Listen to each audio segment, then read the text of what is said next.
What's up, man? Ready to rock and roll? Yeah. Cool. Just taking a quick look. Cheers. Bang, coming for the top, got the game in the lock. Every time that I drop, know I gotta go bang. I'ma keep it hot, know that I can never stop. Keeping everything I got, I'ma make it go bang. What's going on, guys? Welcome back to another episode of the 6-Round MMA Show. UFC 262 is this weekend. Was promised to be one of the most amazing cards. Lost a couple fights. Still a pretty damn good card, though, and I'm really excited to see it this Saturday. Yep. Where is it at? The Toyota Center. Are they still back? Are they back in Florida? Sorry, it's Toyota Center. Toyota? Yeah, it's not Muay Toyota. Toyota Center. That's how the Canadians say it. Toyota. Toyota? Toyota, you're fucking No, they're in fucked up. Houston, Texas, coming up this Saturday. Was a stacked card. As Jesse said, we lost a few fights, but still, we still have 3 amazing fights. And you never know what happens, right? You can get a great fight out of some of these 4 ones. amazing fights. 4 amazing fights. Yeah. I mean, there's plenty of good fights. Even on the undercard, we got Jacare on the undercard, headlining the undercard.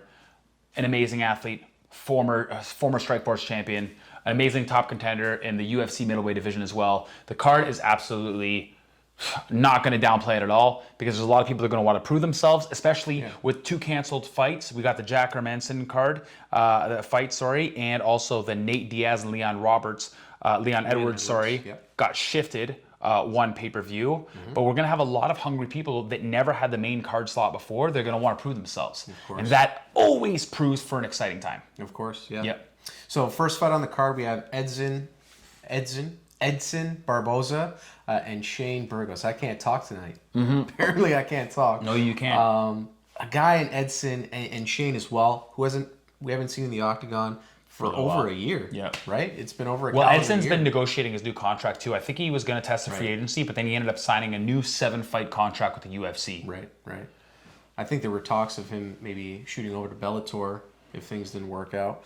But I love Edson. I love when he fights. I love his speed, his spinning kicks, his back kick. Crazy. This is a crazy fight. He's definitely, in my opinion, when he's on his game, he's the best kicker in the UFC. Mm-hmm. Like that spinning wheel kick of Terry Edom way back when is still, in my opinion, one of the top 3 head kick knockouts that the UFC or MMA's ever seen. Yeah. Coming off a loss though, right? Yep. Last year. No, he's coming off a win. Barboza's coming off a win, but yes, against, I can't even pronounce his name. Makwan Amerikani. Yeah, and this is October 11th, 2020. But then before that, he had 3 losses in a row. But, I mean, you can't even hate the guy. It was Dan Ige, Justin Gaethje, Paul Felder. They're all, actually, every single guy that he's lost to were always top contenders. He never lost to, we don't look at him the same way as Cowboy Cerrone. Cowboy Cerrone's losing all the time. We're not going to get into that now, but he's also losing against names that we haven't heard of. We never get that from Edson Barboza. Edson Barboza is usually always the bridesmaid and never a bride because he's always fighting top contenders. He's always very active. He's always fighting the who's who. Mm-hmm. Kind of reminds me of RDA a little bit. Yep. Because he's always ready to fight. But let's talk a bit about Shane. Yep. And what he's going to bring to the table here, because it's an interesting one. And I don't know how to call this one here because, again, both guys have been out for over a year now. Yeah. Right? But what can Shane bring to the table here? So Shane's a really good ground specialist, but the thing is, again, I don't think you want to test the waters of the Barboza Brazilian Jiu-Jitsu black belt on the ground. Yeah. Very dangerous. Yeah. I think it is in the cards. It is in the stars. I think that's the terminology for Edson Barboza to win this fight. Reason is, we talked about it, Barboza, one of the nastiest kickers. Yep. Shane Burgos, not a kicker. Very good boxer. Yeah. Very good with his hands. Very wild. Very aggressive, but he's not a kicker. I would say, Edson, while he's an amazing kicker, his striking speed is one thing that even his hands are fast too. Yep. He's a very fast striker, and I think that's why his kicks are so effective because he beats you to the punch most of the time, right? Mm-hmm. So are you gonna call this one? Who do you want to pick on this one? I think Barboza, it's just the stars align. If Barboza implements the perfect game plan, and I know we could say that about every fighter, but I do think the biggest hole for Shane Burgos is the biggest strength for Barboza, and that's kicking. Mm-hmm. Leg kicks. You can try to jab and cross all you want, but if I'm keeping you at bay with my leg kicks, That's a big problem. It's a tough night. Yeah, right. While you're jabbing, he's jabbing with his lead leg. So that's a problem. And we know how tough it's been, or how tough it is with these calf kicks. You can try utilizing your hips. Try throwing a perfect jab. Ask Connor. And if Barboza starts throwing those calf kicks and starts lining them up, it's going to be a very long night for Shane. Yep. I got Barboza though. I do think he signed a new contract. I think he's gonna be at an all-time high. First or second round knockout for sure. Yeah. Is he still at ATT? Barboza? Or you know what? No, I'm thinking of a different fighter. He was never down there. I'm thinking of some like Doug Lima shit. Am I? Which is why, you know what's so funny? Doug Lima, I think that's... Does he remind you of Doug? Yeah, but I think Doug's a superior striker. I think Doug's one of the best 1 years, if not the best on the planet, besides, I know, Kamaru, but I would still like to see that fight. But I just think for him to go into the UFC Bellator, he would be in that world with a guy, for me, that's a couple levels up in the exact same fighting style. BJJ black belt and an amazing Thai boxer. Yeah, amazing. So it would actually be pretty fun to see, but I really wish they could do inter-promotion fights. I think eventually. I really hope. I think eventually, but they're gonna. I think it would have to be at a time where Dana's no longer president, or they pay big money to Dana to do it happen. Yeah. So we'll see. But yeah, Barboza. Okay, I'm lining up with you. I can't go against my dude Barboza. I've got Edson on this one as well. Yep. Next fight on the card, we have Katlyn Chookagian, and I love that name. That good shit. Chookagian and Viviane Arugio. Or Arugio. I think you said it. I couldn't hear a difference when you said it both times. I couldn't hear a difference till you said it. Yeah, you know, Katlyn's lost against, I believe, both of her last few losses were against Shevchenko, and as well, was it Claudia Gadelha? No, it was the other Brazilian. Well, that's rude. And I cannot Jessica remember. Andrade. I cannot remember. But after she beat Valentina, after she lost to Valentina, she went up to beat her sister. Yeah. I actually think Katlyn is very underrated. She is. I think she's an amazing, amazing striker. She's pretty good on the ground too. I think she's a BJJ brown belt. I have to look into that. I could be really wrong. But she is actually very good on the ground. But her striking is impeccable, and she's aggressive. She brings the heat every single time. And that goes to show in even her resume. She's only lost to literally the best of the best besides Jessica Ai back in the day. But that was also when Jessica Ai was in her prime. So that was still kind of like, you know, fighting and losing against a top contender. Even though I don't think she would lose to Jessica Ai today. She's a really, really good... Jessica Ai came in about 5 pounds over the weight limit for that fight too. And I think it's like the third time she came overweight. Yeah. Piece of shit. So that plays a big problem in fighting somebody who's overweight, but sorry. Yeah, and I think was it split? How did she... Hold on. I believe it was a TKO. Nope, it was split. Split decision. Yep, you suck. So you come in 5 pounds heavier, Jessica, and you... Split decision. And actually, Viviane also lost to Jessica Ai. Oh yeah, Katlyn, I am right. Fact check, she is a Brazilian Jiu-Jitsu brown belt. Brown belt. Renzo Gracie. Yeah. Right? Yeah. And Viviane is, on the other end, she loves to strike too. She's very crafty on the ground as well. Also a Brazilian Jiu-Jitsu brown belt. But she's very stocky. She's very wild with her strikes. And the one thing I noticed in her last fight when she fought Roxanne Modafferi. Yep. I'm not trying to disrespect Roxanne Modafferi, but I do think... Man, this fucking sucks to say, and I'm sorry, but in my opinion, I find her to be one of the worst talents that female MMA has had in the UFC. Maybe it's because stylistically she looks awkward. She's a great person and she trains hard and she does have talent, and she's looked better since she came back to the UFC. But Viviane got tired real early, and she was struggling in the second round against Roxanne, and Roxanne she's not a heavy hitter. No. Right? She doesn't bring the heat. She's not a fast-paced type of girl. She's a great grappler. Right. Yeah, amazing grappler. But I feel like she struggled too much, and I think Katlyn's going to walk into this with a smile on her face, and kind of same as the Barboza fight. As long as she can stay to her game plan and use her technical striking and not get into this crazy barbaric exchange, I think she has Viviane's number here. Yeah. I really do. Well, to beat Antonina Shevchenko, I mean, very similar stylistically to Did I say that right? I just love the way you say it. Antonina? Yeah, that was great. But I mean, a great striker as well in Antonina, and she beat her right after that loss against Valentina. Yep. Right? So I think she's in the right headspace. She's just taken a few losses against some champions, some of the best in the respective divisions. And she's a little bit taller too, right? Yeah, she is taller. I think she's gonna have to keep it standing, and I really hope she does. That's a key for her to win, is keep it standing and kind of have the same game plan as Barboza. Work those kicks, work those. She has long reach, so work those long jabs. I think that's very, very important. And let Viviane tire herself out. I wouldn't take Viviane on the ground just because she is a Brazilian Jiu Jitsu specialist and also lucha libre, which is also it's grappling in Brazil. Yeah, it's luta, but it's luta more libre. like, I'm talking like lucha libre, not libre. No, luta libre. Yeah, they focus more on leg locks. That's right. You're right. That's right. So she's a ground specialist. I would try to stay away from that altogether and not really engage in that type of thing. But that's up to you. I mean, who knows? Maybe you know something that I don't. Yeah. So I definitely got Katlyn in this one, but I do think, shoot, I feel like Katlyn could really finish this too. I feel like, because you know what, she's going to finish this, because I really feel like she's at the part 2 where she separates herself and makes herself a top contender in the division, because they need more top contenders. Well, she kind of has to, right? I believe she's, she's maybe probably on the downward side of her prime right now, right? On the other side of her prime.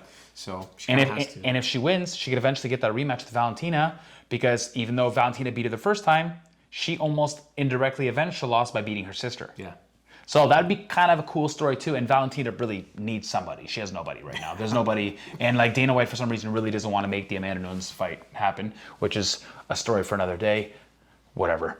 The weirdest promoter ever, right? It doesn't weird. want the fight that the fans want to see. But hey, we'll save that for another video. Yeah. I have a feeling that subconsciously he is afraid to give Amanda Nunes that fight, because the last fight, in almost everyone's eyes, Valentina was the one who won. And I don't think Dana White wants Amanda to lose. Yeah. I think it's very, very important, because Amanda's fucking savage. She is his golden ticket. Exactly. The golden goose, right? Yeah. For the females anyway, right? Yeah. Because Valentina, she's so graceful and she doesn't do any talking. She just does fighting, and she's an amazing, best thing ever. But she's not really a talker, where Amanda Nunes could really fill in that gap a little more. Yeah, I agree. Yeah. Okay, there's that one. Next fight on the card, Tony Ferguson. Yeah, our boy Tony is back again. Yeah, he's your boy. You fucking take him. I don't want that shit. Yeah. And Beneil Dariush. Beneil. Yeah. This I think was one of the fights that Tony needed to take on. I don't know if he can stick around with the top 5, in my opinion, in the lightweight category. And Dariush looking for a little bit more of a competitive edge to shoot himself up the rankings here. And I believe this is coming at the right time. Yeah. And also, you know what? I mean, this makes sense for Tony, but also, I don't know if it's also the greatest matchup for him. Yeah. And the reason is because if Beneil can stick to his game plan and get it to the ground and make a grappling match, that's where Tony falls short a lot of the time. Yeah. Tony always thrives when someone wants to stand there and bang with him, except for Justin Gaethje. Yep. I think he doesn't want to do the groundwork. After getting embarrassed and annihilated against Charles Oliveira. Well, he said that for that fight, he only trained his BJJ for about 5 hours in total. And that's coming from Tony's mouth. And he's a fucking liar. It kind of sounds like an excuse to me. Well, right? it is. You're going to listen to a guy who's lost 2 fights in a row and he's still calling out a retired Khabib? Yeah. You're an idiot. You've got one of the best jiu-jitsu coaches in the world, in Eddie Bravo. He's a liar. Yeah, Eddie Bravo would never not let him train. And Eddie Bravo wasn't even in his corner for that fight. Right? You're taking on Charles Oliveira, who is a BJJ tactician. This guy has the most submissions in UFC history. Yeah, right? UFC at 19. And you don't. Or maybe that's his record for like overall record, and he's got most 19 finishes. Right? Yeah. And you don't have Eddie Bravo in your corner. It's a little strange to me. A little strange. Yeah, I think he's plenty full of shit. Like, I think he's just a loose cannon, and he just says even look at his Instagram. It's like nauseating. It makes no sense. It's so cringe. He's just a cringy individual, and that's why I think Dana's glad that he's lost 2 in a row, because that guy really can't talk worth shit. Do you think he's on his way out? I hope so. You hope he is. Because, and not because I wish him ill will, it's because he's not okay. He's not okay in the head. Yeah. Like this whole Diego Sanchez thing. Like, there's certain fighters that are not okay in the head, and you have to save them. You are not okay. Yeah. One fight, remember, he had to pull out. I think it was against the one of the times that Khabib fight fell through, and the fight got canceled because he was training his leg kicks by kicking a metal pole. Yeah. And he hurt his knee.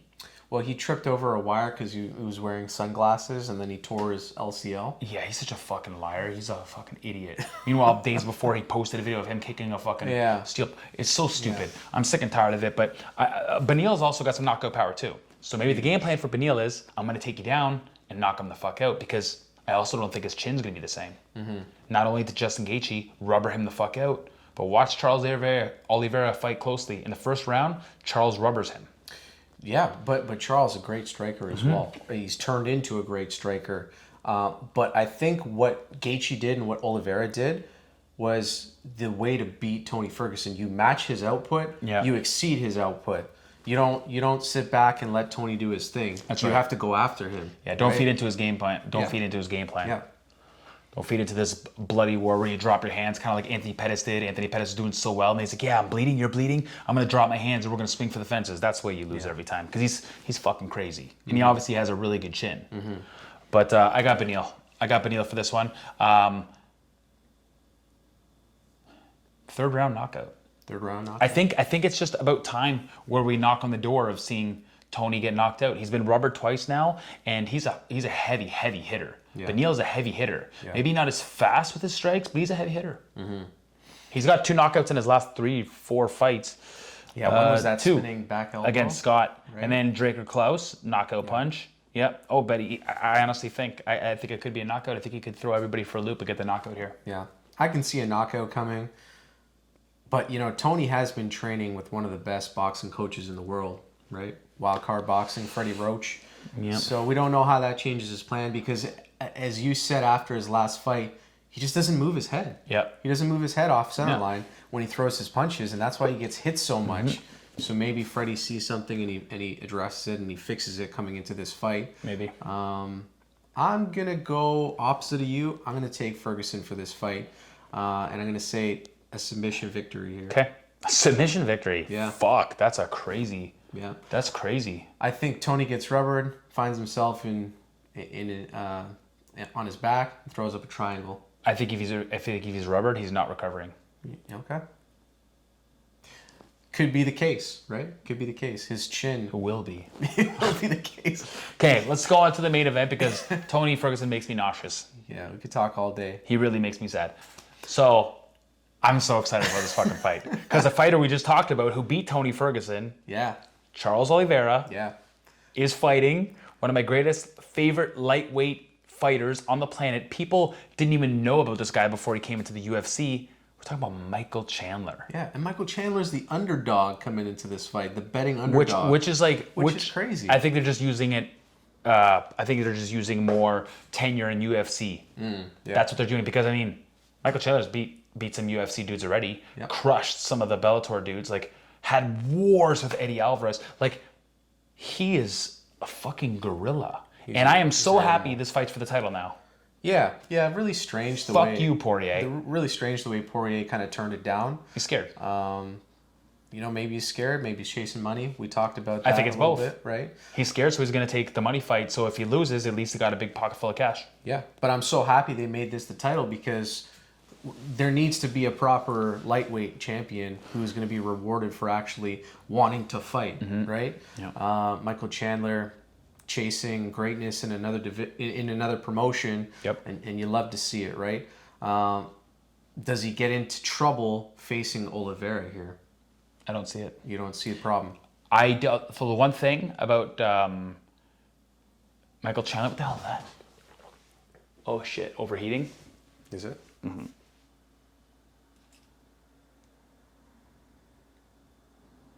Yeah, it's going to shut down. We'll have to stop in a second. It's all right. So the one thing about Michael Chandler and his whole career is he's never been in submission danger. Mm-hmm. Never. Now, I know it's a different specimen when you're fighting one of the greatest jiu-jitsu practitioners of all time, but I think Chandler is too strong. Sometimes you get somebody that's just a genetic specimen like him, and he's just too strong. He wrestles with the best. Look at that wrestling thing that went viral with Kamaru Usman. Like, he can move like no other, and I think Charles Oliveira is going to get very frustrated when he realizes that the power, monstrosity, and the wrestling IQ of Michael Chandler is just going to be way too much, and his jiu-jitsu is just going to be negated. And I think that he's going to close the gap even quicker than he did against Dan Hooker and get that fucking knockout. Well, he trains with one of the best jiu-jitsu guys in the UFC, Gilbert Burns. Right? Trains with Kamaru Usman, one of the best wrestlers in the UFC. I think he's been there, he's seen it, he's done it. And I don't know why he's an underdog, because I think Charles Oliveira has the bigger mountain to climb here. Big time. Big time, but I think it's also because of the big winning streak that Charles Oliveira's been on. He's Charles Oliveira 2.0. He's a totally different specimen now. So I don't necessarily disagree with the rankings, because he's a more of a winning streak than Michael Chandler has for sure. So that, to me, really, at the count of it, it doesn't really amount to anything. To be honest, if you're a betting person, then put money on Michael Chandler, in my opinion. Because I do think, when it comes down to it, I do think it's going to be easy money. I like Oliveira a lot. But Chandler, I hope he puts Bellator a little bit on the map and gives some notice, because these other organizations, UFC is not the only show. It's not.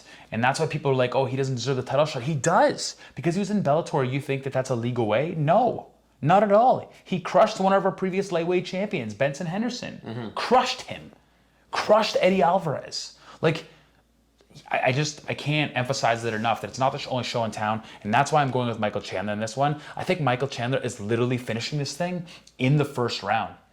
Maybe second at most, but I think he's not going to give Charles Oliveira any time to think, put the pressure on, and his Donkey Kong power, it's going to be too much, overwhelm Oliveira, and he's going to catch him. Well, you could see the pressure as soon as he came in there with Dan Hooker. Right away, he pressured him, and Dan Hooker was the bigger guy too, right? The longer guy, and you could just see, even off that first push kick that he threw on Dan Hooker, the amount of force that he generated. I love watching Chandler fight, and I think it was a great thing for the UFC to bring this guy in, because he can be easily the champ in this division, and he's going to be. He's going to be in the first 2 rounds. What do you think? I don't know if I see a knockout in the first few rounds. I think there may be a bit of a feeling out process. There may be a few scrambles, because Oliveira might try to take him down.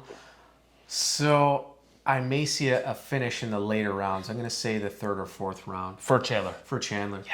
I think he may overwhelm him. I just think he's going to overwhelm him.